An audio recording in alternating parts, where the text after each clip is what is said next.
પર એરફોર્સના વિમાનનું emergency landing.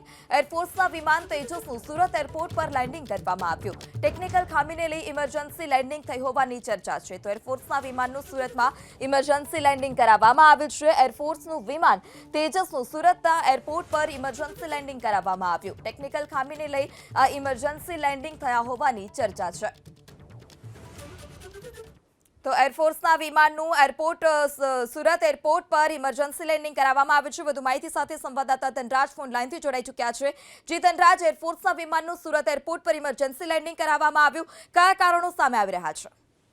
બિલકુલ, airport ઉપર એરફોર્સનું વિમાન છે તેનું ઇમરજન્સી લેન્ડિંગ થયું છે ત્યારે ચર્ચાઓએ જોરશોર પકડ્યું છે। સુરત એરપોર્ટ ઉપર આ રીતે જ્યારે લેન્ડિંગ થયું છે ત્યારે ટેકનિકલ ખામીને લઈને લેન્ડિંગ થયું છે કે પછી ફ્યુઅલ ભરાવા માટે આ વિમાન આવ્યું છે તે બાબતને લઈને અત્યારે હાલ જોરશોરથી ચર્ચાઓ અત્યારે જોવા મળી રહી છે।